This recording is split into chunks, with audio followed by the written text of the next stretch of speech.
Xiinxalaan siyaasaa Jawaar Mohaammed ergaa jajjabaa mootummaa biyya bulchaa jiruuf dabarsee jira. Ilmaan hiyyeessaa beekamtiin maleetti waraanatti guurtee iddoo isaan hin beeknetti guurtee ibiddaan hin fixin jechuun ergaa jajjabaa mootummaa biyya bulchaa jiruuf dabarsee jira. Dabalataan waraana biyya keessatti yeroo ammaa deemaa jiru irratti illee ibsa bal'aa kennee jira. Xiinxalaan siyaasaa bal'inaan isin hin geenya. Kana malee gama biraatiin Abiyyiin haasawa paarlaamaa irratti godhe irratti illee xiinxalaan siyaasaa waan dubbatee qaba. Nullee waan irratti qindeeffanne qabna jechuudha. Akkasumallee lola Itoophiyaa keessatti qaamota sadiin qindaa'ee biyya irratti duulaa jiru irratti illee waan qindeeffanne qabna. Daawwattoota keenya kabajamoo akkam jirtu baga irra deebiin gara chaanaala Oromaan dhuftan namoonni haaraa taatan subscribe godhuun miseensa maatii keenyaa ta'a. Akkasumallee viidiyoon namoota hedduu bira akka dhaqqabuuf like share gochuu hin dagatina. Daawwattoota keenya kabajamoo fi jaallatamoo oduu keenya jalqabaatiin akkuma beekamu xiinxalaan siyaasaa yeroo adda addaa jechuudha waan dhufuu fi akkasumallee waan mootummaan keessa darbee fi keessa jirullee dursee kan dubbatuu fi waanuma hundaa wal bira qabee waan mootummaa kana fayyaduu fi biyya fayyadu hundumaayyuu yeroo hedduu kan dubbataa ture jechuudha. Ammallee waraana biyya mudatee yeroo ammaa kana jechuudha ilmaan Oromoo dabalatee ilmaan namoonni Itoophiyaa keessa jiru sabaaf sablammoota irraa hundumtuu jechuudha waraana shaabiyaa fi faannoo akkasumallee TPLF waliigaluu mootummaa federaala irratti banan kana wal qabate jechuudha. Namoota hunda mootummaan yeroo ammaa kana naannoo hundarraa dirqamaan gara waraanaa oofaa jiranii karaa iddoo leenjiitti illee oofaa akka jiranii beekama jechuudha. Kana irratti xiinxalaan siyaasaa jechuudha waan jedhe qaba jechuudha. Daawwattoota keenya ergaa jajjabaa dabarsee jira jechuudha. Ergaa isaa keessaa jechuudha gaggabaabsinee isinitti himna jechuudha waan inni mootummaa biyya bulchaa jiru Dr. Abiy Ahmediif dhaameetu jira jechuudha. Daawwattoota keenya akkasumallee waa'ee waraana biyyaa irratti illee waan dubbate qabaa kanallee isinittiin hima jechuudha. Daawwattoota keenya jalqaba irratti waa'ee dhaamsisaa kana yookaan waa'ee inni waraana wal qabatee mootummaa Itoophiyaatiif dhaame bira qabee dubbate kanan isinitti hima jechuudha. Akkas jechuun eegalee tarsiimoo fi qindoomina beekamtii irratti hundaa'een maletti ilmaan hiyyeessaa muuxannoo hin qabne lafa hin beeknetti ibiddatti guuruu ficcisiisanii jeneraala abaluutu nu ficcisiise jedhanii komatuun waan hin taane jechuuni dubbatee jira jechuudha. Ilmaan hiyyeessaa bakka isaan hin beeknee fi akkasumallee waan isaan keessa hin beekne beekomtii muuxannoon keessa hin jirre maletti ilmaan hiyyeessaa akka ibiddatti hin fiqne jedhee dhaamee fi jira jechuudha. Mootummaa biyya bulchuuf xiinxalaan siyaasatiin ulleen kanuma jennaanii akkasumallee namoonni ijoollee waraana taatanii lola dhaaba hin qabne fi kaayyoo hin qabnetti akka ofii hin finne akka kana dura sanitti ijoolleen kana dura isin bira Tigraay keessatti wareegaman sunuyyuu fakkeenya akka isiniif taatu asumaan isinii dhaamuu barbaanna jechuudha.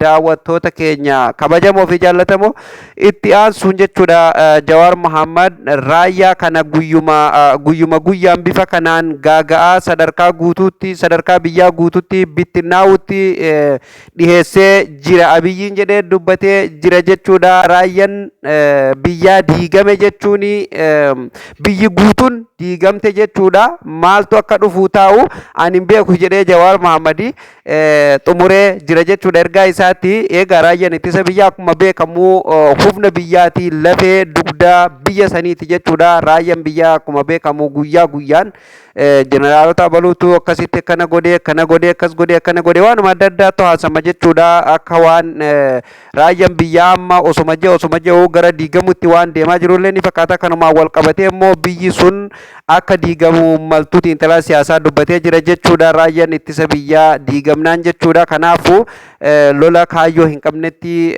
akkasumallee muuxannoo maleetti bakka argitetti uummata akka hin oofne jedhee Jawaar Mohaammed ergaa dabarseefii jira jechuudha. Waa'ee lola biyya keessatti amma deemaa jiru irratti qaama sadiitu waliigalee mootummaa Itoophiyaa irratti lola banee jira. TPLF shaabiyaa yookaan Eritiriyaa fi akkasumallee humnoota hidhatanii naannoo Amaaraa keessa socho'an faannoo jedhamuun kan beekamu jechuudha. Jarri kun sadeen waliigalee jechuudha mootummaa Itoophiyaa irratti lola banuun isaa ni yaadatama jechuudha. Kanumaan wal qabatee guyyaa kaleessaa isinii gabaasuun keenya ni yaadatama jechuudha. Daawwattoota keenya kabajamoo fi jaallatamoo kana irratti illee xiinxalaan siyaasaa ergaa gabaabaa wayii dabarsee jira isinitti hima jechuudha. Ajajoonni olaanaan TPLF fi Birgeedar Jeneraal Magriba Haileen waliigaltee dhukaasa dhaabuu Pretoria sababa waldhabdee siyaasatiin kan kuufame ta'uu danda'a jedhee dubbatee jira jechuudha. Marsaan kun irra deebi'amuu hin qabu.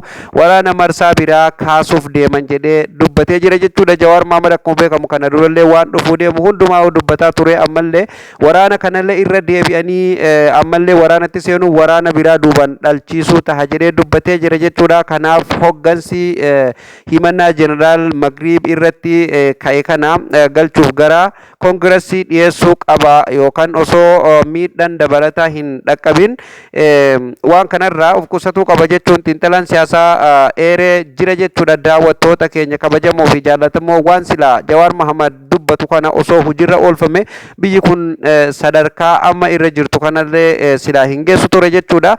Gama biraatiin xiinxalaan siyaasaa ammallee haasaa Abiyyiin paarlaamaa irratti guyyaa tokko dura dubbatee waan xiinxalee gabaabsee dubbatee jira jechuudha. Kanallee isinitti hima jechuudha. Akkas jechuun eegalee Abiyyiin haasawaa paarlaamaa isaa keessatti waa'ee waraana kaabaa irratti waraansa naannoo Amaaraa fi Oromiyaa keessatti hammaatee jira jechuun irra deebiin mirkaneessuuf kan barbaadu yoo ta'u lolli naannoo Amaaraa fi Oromiyaa keessatti cimeera jedhee jira. Akkasumallee Shawaa Lixaa fi Bahaa keessatti wabboon lola haaraa banuun godinoota Arsii Bahaa fi Harargee Bahaa keessatti bakka duraan qabutti xiqqoo hin argamnetti baneera jechuun lola baneera jechuun dubbatee jira jedhee jira jechuudha. Akkasumallee Amaara keessatti gareen naannoo godinaalee naannichaa hunda keessatti humnoota mootummaa irratti duula qindaa bananiiru jedhuun dubbatee jira jechuudha.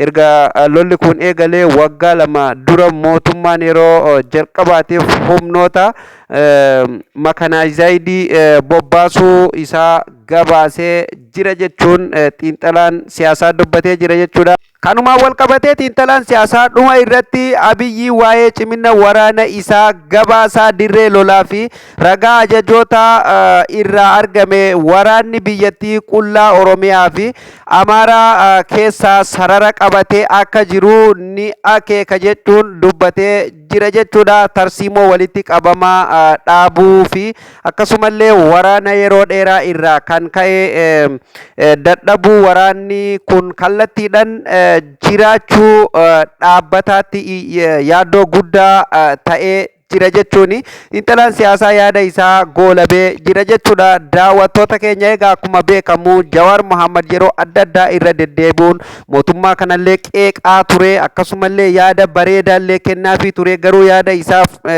mootummaan fudhatama dhoowwaa malee otoo silaa waan inni barreessuu fi waan inni dubbatu kana silaa kan hojiirra oolfamu tahee biyyi kun hanga ammaatu silaa lola guddaa kana keessa seentee akkanatti biyya ollaa hundaan wal waraantee jireenyi akkanatti qaala'ee ummataatti jahannam addunyaa fakkaate kun silaan akkanatti hin ta'u namootni hedduun kanuma dubbata jechuudha. Akkuma beekamu yeroo adda addaa irra deddeebiin jechuudha dubbataa ture. Xiinxalaa siyaasaa lola kaabaa kan kana dura mudatee waraana mootummaatiif akkasumallee raayyaa ittisa biyyaatii fi waraana Tigraay gidduutti waan hedduutu taa'ame lubbuu namoota hedduutu gidduu sanitti badee akkasumallee Oromiyaa keessatti illee hanga ammaatti jechuudha waa hedduutu raawwatamaa jira.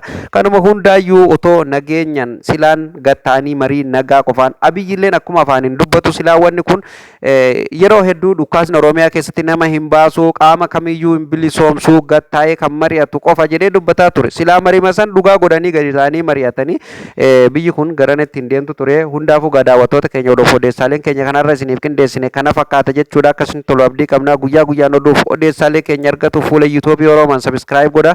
Viidiyoon namoota hedduu bira akka dhaqqabuuf like share godhuu hin dagatinaa. Daawwattoota keenya sagantaan irratti xiinxalaa siyaasaa Jawaar Mohaammed irratti qindeessine kana fakkaata. Viidiyoo biraatiin amma walitti deebinutti nagaa ta'a.